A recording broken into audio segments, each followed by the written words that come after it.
Class 12th के सारे students को मेरा नमस्कार। मैं हूं स्मिता शर्मा और आज हम पढ़ने जा रहे हैं NCERT क्लास 12th ज्योग्राफी मानव भूगोल के मूल सिद्धांत की क्वेश्चन बैंक से सेकंड यूनिट के 2 और 3 मार्क्स के क्वेश्चन आंसर। साथ में ही मैं बताना चाहती हूँ कि कोविड-19 की जो सेकंड लहर है ये बहुत खतरनाक है। अगर बहुत ज़्यादा अर्जेंट वर्क हो तभी घर से बाहर निकलें, अन्यथा ना निकलें और अपनी सुरक्षा का ध्यान रखें।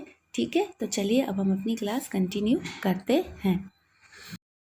चलिए तो पहला क्वेश्चन देख लेते हैं कि जनसंख्या के वितरण को प्रभावित करने वाले कोई 3 कारकों को लिखिए। ठीक है, तो आंसर है जनसंख्या वितरण को प्रभावित करने वाले कारक। पहला है भौगोलिक कारक, दूसरा है आर्थिक कारक और तीसरा है सामाजिक व सांस्कृतिक कारक। तो हम पहले पढ़ते हैं भौगोलिक कारक।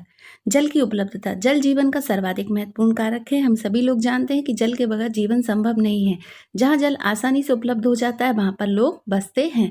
हम देखेंगे कि नदियों के किनारे लोग अधिक जनसंख्या में रहते हैं, जबकि वीरान और मरुस्थलीय क्षेत्रों में जनसंख्या कम पाई जाती है क्योंकि वहाँ जल की कमी होती है। ठीक है, देखते हैं दूसरा पॉइंट है भू आकृति। लोग समतल, मैदानी और मंद ढालों पर अधिक बसते हैं क्योंकि इन क्षेत्रों में सड़क निर्माण, उद्योग, फसलें आसानी से हो जाती है, जबकि पर्वतीय और पहाड़ी और मरुस्थलीय क्षेत्रों में जनसंख्या कम पाई जाती है। तीसरा पॉइंट है जलवायु।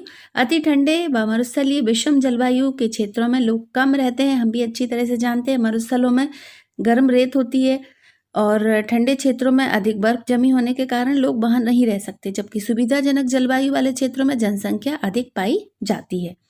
चलिए अगले कारण है आर्थिक कारक। इसमें पहला है नगरीकरण। नगरों में रोजगार के बेहतर अवसर, शैक्षिक व चिकित्सा संबंधी सुविधाएं होने के कारण जनसंख्या अधिक पाई जाती है। जैसे दिल्ली में जनसंख्या अधिक है लेकिन आसपास के ग्रामीण क्षेत्रों में जनसंख्या बहुत कम है। अगला है औद्योगिकीकरण। औद्योगिकीकरण के कारण रोजगार के अवसर उपलब्ध होते हैं और बड़ी जनसंख्या में लोग रोजगार की तरफ आकर्षित होते हैं, जैसे कि पीथमपुर, जहाँ पर की बड़ी मात्रा में औद्योगिकरण के कारण जनसंख्या आकर्षित होती है। चलिए आगे देखते हैं सामाजिक और सांस्कृतिक कारक। कुछ स्थान धार्मिक अथवा सांस्कृतिक महत्व के कारण अधिक लोगों को आकर्षित करते हैं, जैसे धार्मिक स्थल। उदाहरण के लिए हम देख सकते हैं हरिद्वार, रामेश्वरम, है ना। अभी हरिद्वार में कुंभ चल रहा है तो कोरोना के होते हुए भी लोग बहुत मात्रा में वहां पर एकत्रित हो गए थे। ठीक है, चलिए अब क्वेश्चन है विश्व में उच्च जनसंख्या घनत्व वाले अनेक क्षेत्र हैं, ऐसा क्यों? देख लेते हैं। उक्त अनुकूल भौगोलिक दशाओं के साथ साथ औद्योगिकीकरण और संसाधनों की उपलब्धता एवं उनका उच्च तकनीकी से उपयोग, खनिजों की उपलब्धता आदि के कारण ही जनसंख्या उच्च पाई जाती है। जैसे एशिया के देशों में अच्छा मानसून होता है, पश्चिमी यूरोप में उद्योग, व्यापार, वाणिज्य उच्च स्तर का होता है, जबकि संयुक्त राज्य अमेरिका में विश्व के महत्वपूर्ण संगठन हैं और पूर्वी ऑस्ट्रेलिया जहाँ व्यापारिक क्रियाएं अधिक होती हैं, इसी कारण ये उच्च जनसंख्या वाले क्षेत्र हैं। चलिए तो नेक्स्ट क्वेश्चन है जनसंख्या परिवर्तन के 3 घटक कौन से हैं? इसका आंसर देख लेते हैं। जनसंख्या परिवर्तन के 3 प्रमुख घटक होते हैं जन्म, मृत्यु और प्रवास। सबसे पहले हम देखेंगे अशोधित जन्म दर, CBR, क्रूड बर्थ रेट। इसे प्रति 1000 स्त्री द्वारा जन्म दिए जाने वाले जीवित बच्चों की संख्या के रूप में व्यक्त किया जाता है। इसका एक फॉर्मूला भी है, CBR = किसी वर्ष विशेष में जीवित बच्चों की संख्या बटे किसी क्षेत्र विशेष में मध्य वर्ष की जनसंख्या गुणित 1000। ठीक है, आगे चलते हैं। सेकंड है अशोधित मृत्यु दर। ठीक है, CDR यानी कि क्रूड डेथ रेट। किसी क्षेत्र विशेष में किसी वर्ष के दौरान प्रति 1000 जनसंख्या के पीछे मृतकों की संख्या को इसमें दर्शाया जाता है। ठीक है, आगे देखते हैं। CDR का फॉर्मूला होता है किसी वर्ष विशेष में मृतकों की संख्या अपॉन उस वर्ष के मध्य में अनुमानित जनसंख्या गुणित 1000। ठीक है, और जनसंख्या परिवर्तन का तीसरा घटक है प्रवास। प्रवास से तात्पर्य है कि जब लोग एक स्थान से दूसरे स्थान पर जाते हैं तो उसे प्रवास कहते हैं। प्रवास 2 प्रकार का होता है, एक होता है अप्रवास और दूसरा होता है उत्प्रवास। ठीक है, चलिए नेक्स्ट क्वेश्चन है जन्म दर और मृत्यु दर में क्या अंतर होता है? आंसर देख लेते हैं। पहला है जन्म दर। किसी देश में एक वर्ष में प्रति 1000 व्यक्तियों पर जन्म लेने वाले जीवित बच्चों की संख्या को जन्म दर कहते हैं। और मृत्यु दर किसी देश में एक वर्ष में प्रति 1000 व्यक्तियों पर मरने वाले व्यक्तियों की संख्या को मृत्यु दर कहा जाता है। ठीक है, चलिए अगला क्वेश्चन है जनांगीय संक्रमण की 3 अवस्थाएं लिखिए। तो आंसर देख लेते हैं। जनांगीय संक्रमण की 3 अवस्थाएं। प्रथम अवस्था है, इस अवस्था में उच्च प्रजननशीलता व उच्च मर्मत्यता होती है, यानी कि जन्म दर भी उच्च होती है और मृत्यु दर भी उच्च होती है। और जनसंख्या वृद्धि धीमी होती है, चूंकि जन्म दर भी अधिक है, मृत्यु दर भी अधिक है, तो जनसंख्या वृद्धि धीमी ही होगी। अधिकांश लोग खेती में कार्यरत होते हैं और यहाँ की जीवन प्रत्याशा भी कम होती है। ठीक है। जनांगीय संक्रमण की प्रथम अवस्था में बांग्लादेश में वर्षा वनों के आदिवासियों को सम्मिलित किया जाता है। ओके, चलिए अब देखते हैं द्वितीय अवस्था। इस अवस्था में प्रारंभ में प्रजननशीलता ऊंची रहती है, किंतु समय के साथ साथ कम होती जाती है और मृत्यु दर भी कम होती जाती है। स्वास्थ्य संबंधी दशा में सुधार के साथ साथ मृत्यु में भी कमी आती जाती है या मर्मत्यता में भी कमी आती जाती है। जनांगीय संक्रमण की द्वितीय अवस्था में पेरू, श्रीलंका और केन्या जैसे देशों को सम्मिलित किया जाता है।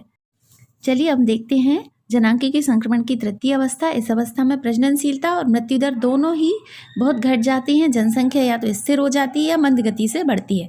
जनसंख्या शिक्षित होती है। और जनांगीय संक्रमण की तीसरी अवस्था में कनाडा, जापान, संयुक्त राज्य अमेरिका जैसे देशों को सम्मिलित किया जाता है।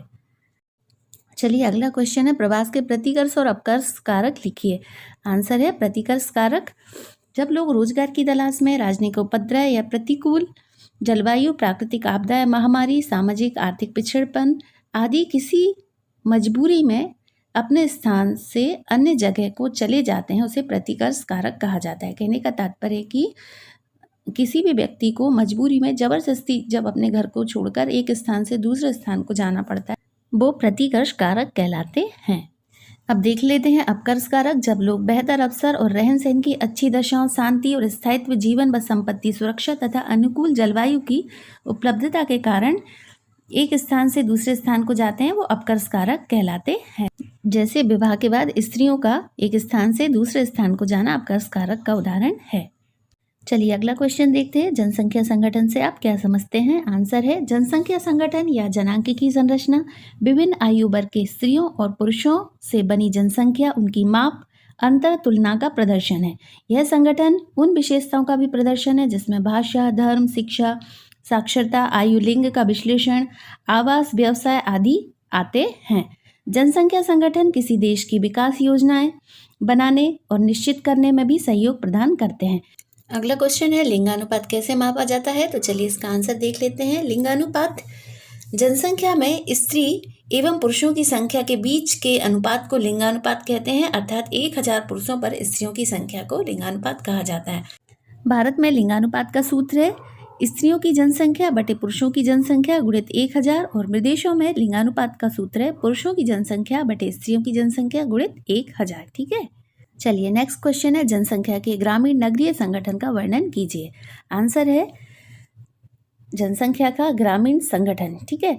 यहाँ पर सामान्य रूप से ग्रामीण क्षेत्र वे क्षेत्र होते हैं जिनमें लोग प्राथमिक क्रियाकलापों में लगे रहते हैं, जैसे मछली पकड़ना, कृषि करना आदि। दूसरी तरफ है नगरीय संगठन। नगरीय क्षेत्र वे क्षेत्र होते हैं जिनमें अधिकांश कार्यशील जनसंख्या गैर प्राथमिक क्रियाकलापों में संलग्न होती है, जैसे व्यापार, वाणिज्य, सेवा क्षेत्र आदि। अब देखते हैं ग्रामीण संगठन का सेकंड पॉइंट। विकसित देशों में कृषि मशीनीकृत होती है, अतः यह पुरुष प्रधान व्यवसाय होता है। और नगरीय संगठन का सेकंड पॉइंट है, विकसित देशों में नगरीय क्षेत्रों में रोजगार के कारण पुरुषों की अपेक्षा स्त्रियों की संख्या अधिक होती है। ठीक है। चलिए अगला क्वेश्चन है, विश्व के विभिन्न भागों में आयु लिंग में असंतुलन के लिए उत्तरदायी कारकों का वर्णन कीजिए। आंसर है जनसंख्या की आयु लिंग संरचना का अभिप्राय विभिन्न आयु वर्ग में स्त्रियों और पुरुषों की संख्या से है। कहने का तात्पर्य है कि बाल, प्रौढ़ और वृद्ध तीनों ही प्रकार से स्त्रियों और पुरुषों की संख्या। ठीक है।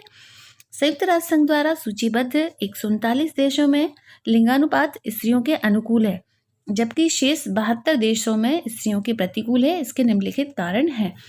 पहला कारण है, जिन प्रदेशों में लिंग भेदभाव अनियंत्रित होता है, यानी कि बालकों और बालिकाओं में भेदभाव किया जाता है, वहाँ लिंगानुपात निश्चित रूप से ही स्त्रियों के प्रतिकूल होता है।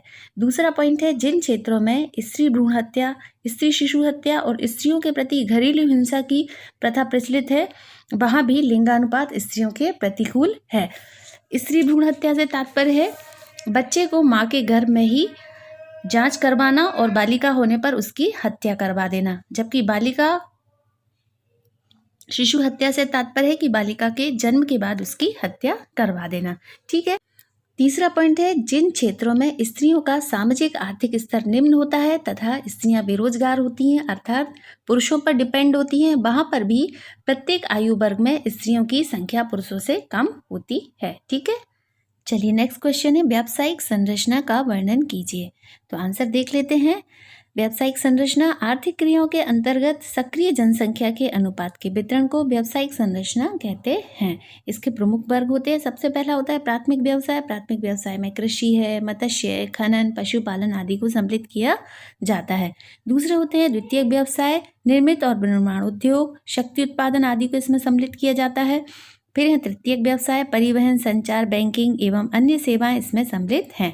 और फिर है चतुर्थक व्यवसाय, इसमें खोज एवं अन्वेषण एवं विभिन्न श्रेष्ठ सांस्कृतिक क्षेत्रों में अधिक बौद्धिक व्यावसायिक सम्मिलित किए जाते हैं, जैसे वैज्ञानिक, कवि, साहित्यकार आदि। चलिए अगला क्वेश्चन देखते हैं, आयु लिंग पिरामिड क्या होता है, इसके प्रमुख प्रकार बताइए। दोनों का आंसर हम एक में ही कर लेंगे। चलिए आंसर है, जनसंख्या पिरामिड का प्रयोग जनसंख्या की आयु लिंग संरचना को दर्शाने के लिए किया जाता है। कहने का तात्पर्य कि विभिन्न आयु वर्गों में बाल, वृद्ध और प्रौढ़ में स्त्री और पुरुषों की जनसंख्या को दर्शाने के लिए किया जाता है। जनसंख्या पिरामिड की आकृति जनसंख्या की विशेषताओं को परिलक्षित करती है, यानी कि जिस तरह का पिरामिड होगा उसी तरह की जनसंख्या की विशेषताएं भी होंगी।